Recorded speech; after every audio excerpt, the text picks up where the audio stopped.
Muy buenos días, queridos estudiantes. Vamos a proceder a continuar con las explicaciones de clases en modo virtual.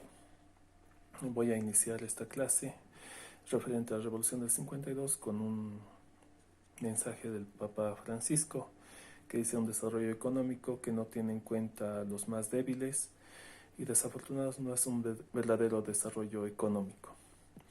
Bueno, ya habíamos hablado de la Revolución del 52 en clases, pero de todos modos vamos a hacer un pequeño refuerzo de este proceso político, económico y social que ha sido tan trascendente en la historia boliviana.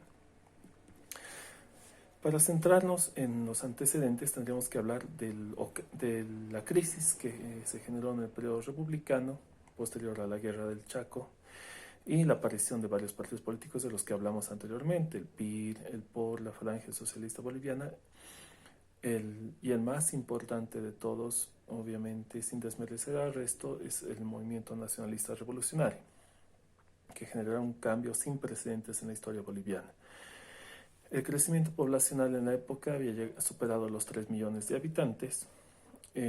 También podemos citarle que había una desarticulación en nuestro país, no habían carreteras, el oriente estaba totalmente desarticulado en relación al occidente, pese a lo que fue el plan Bohan, que trataba de generar una diversificación económica en nuestro país.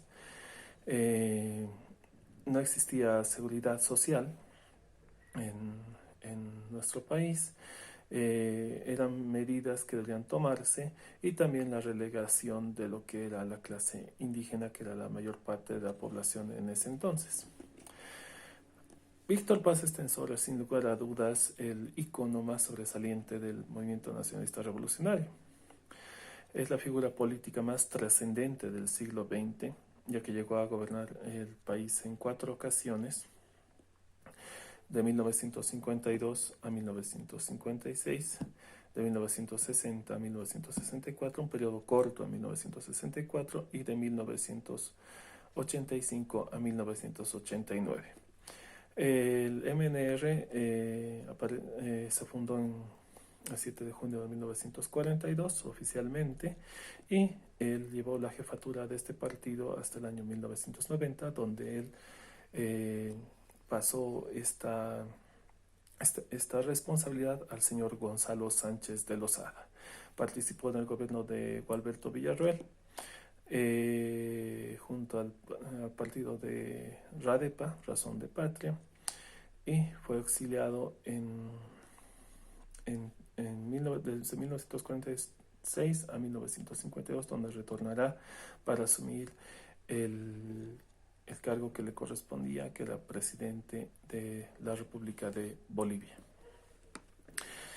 Otro personaje importante en este proceso de la Revolución del 52, sin lugar a dudas, es Juan de Chino Oquendo, líder minero, con el cual se establecerá un cogobierno en el proceso de la Revolución de 1952. El señor Juan de Chino Oquendo fue uno de los que incentivó la participación del movimiento obrero y campesino dentro de este proceso revolucionario que se dio. Es así que después de que se consolida la revolución del 9 de abril de 1952, se establecerán lo que serán las milicias en nuestro país, dejando de lado a lo que son los militares. En este proceso de la historia boliviana, también se creará lo que es la Central Obrera Boliviana, que está vigente hasta nuestros días, que es la mayor institución sindical que conglomera a los trabajadores obreros de nuestro país.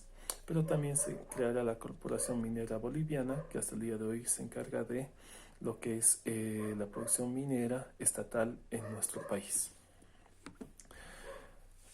Sin lugar a dudas, este proceso de la Revolución del 52 está marcado por varios procesos. Uno de los más importantes es el que se llevó a cabo el 2 de agosto de 1953, que sería la reforma agraria.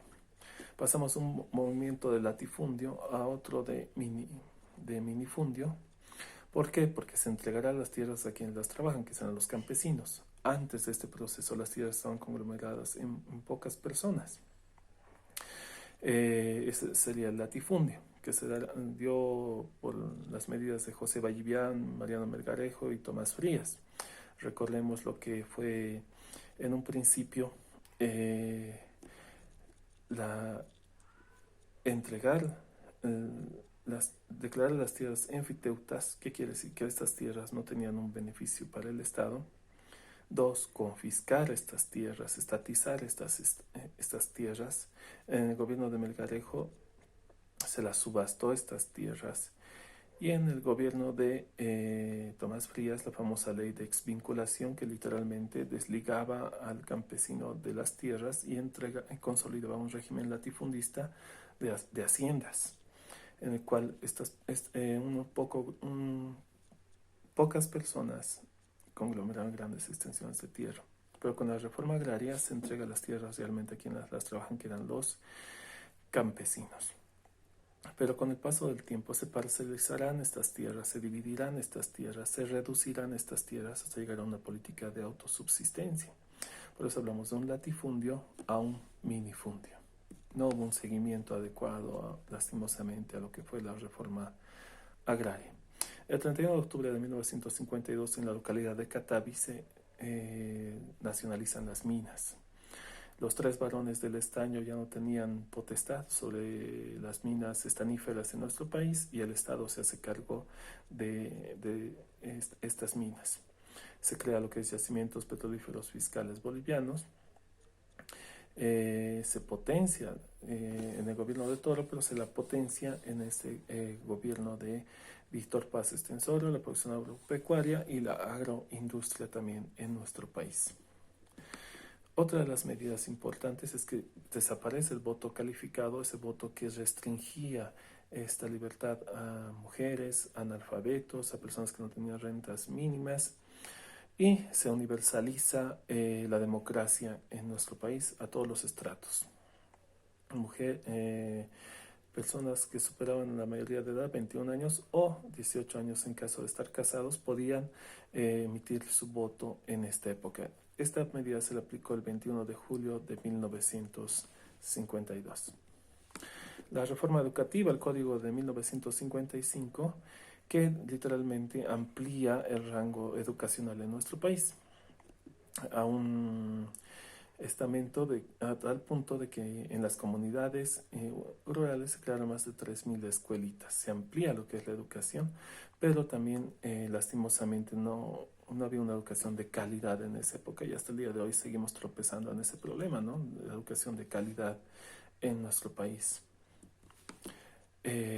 También otra característica de este movimiento de la Revolución Nacional es las milicias de las que hablamos anteriormente, que los campesinos y obreros tomaron las riendas de la revolución y la defensa de la revolución. No podemos comparar con los movimientos sociales en la época del movimiento al socialismo, ¿no? Entonces ellos eran los que estaban encargados de defender este proceso de cambio a favor de las mayorías. Se cerró el colegio militar.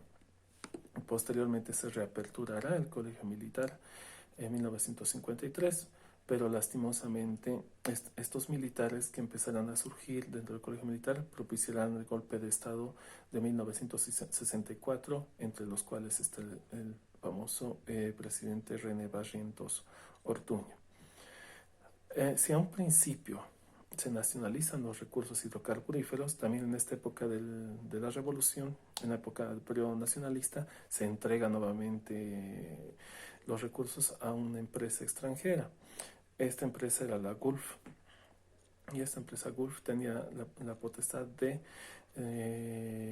explotar los recursos petrolíferos en nuestro país. Es algo contradictorio, ¿no? Si hablamos de nacionalismo, también hubo un periodo de retroceso en el cual se habló también de privatización de empresas o capitalización de empresas.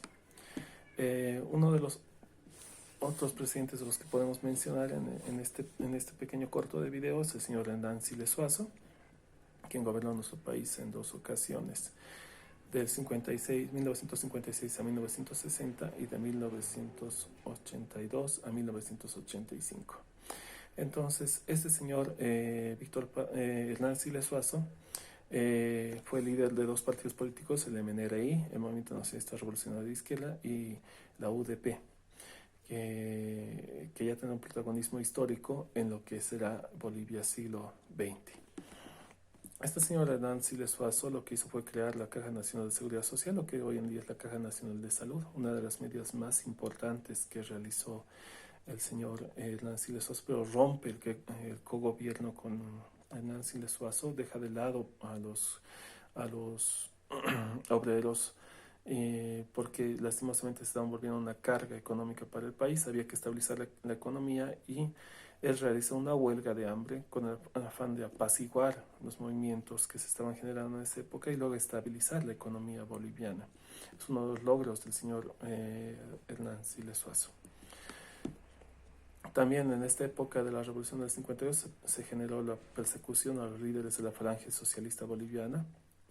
El señor Óscar Unzaga fue asesinado en esta época y también varios de sus seguidores fueron perseguidos, fueron secuestrados.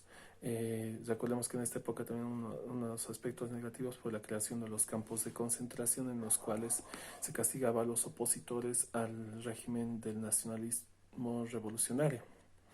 Entonces, después Víctor Paz Estenssoro se postulará nuevamente en el año 1960 y ganará las elecciones con una mayoría del 76% en relación a sus opositores y empezará un nuevo régimen en el cual Víctor Paz Estenssoro ya no quería soltar el poder dentro de nuestro país. Por eso Juan Echino Oquendo se desligará del MNR, Hernán Siles Suazo, el señor Walter Guevara Arce fundarán sus propios partidos políticos.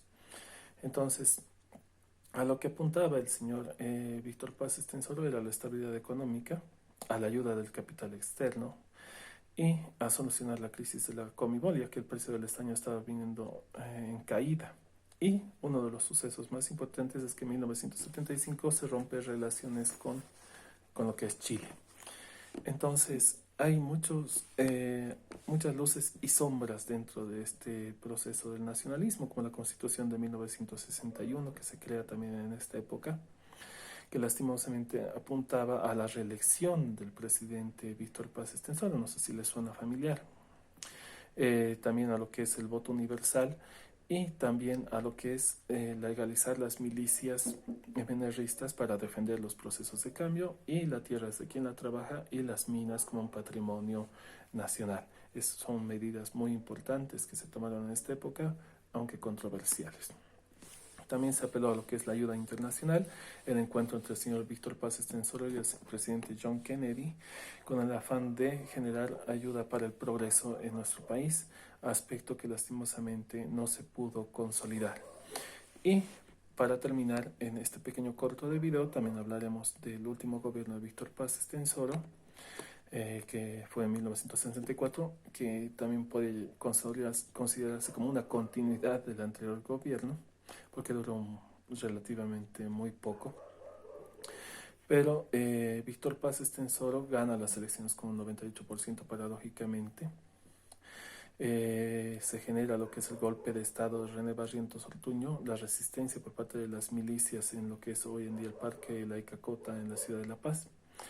Y el segundo exilio del señor Víctor Paz Estenssoro, lastimosamente sin apoyo sindical, sin apoyo obrero, sin apoyo de los militares. El presidente Víctor Paz Estenssoro tuvo que huir al exilio y volverá en 1971 durante el gobierno de Hugo Banzer Suárez, donde se dará uno de los encuentros más controversiales de la historia boliviana, el encuentro entre la Falange Socialista Boliviana y el MNR, ya en épocas de dictadura. Bueno, espero que este video les haya servido a todos ustedes. Espero verlos pronto. No se olviden no salir de casa y obviamente cuidarse en esta época. Los veo muy pronto. Un abrazo, muchas gracias.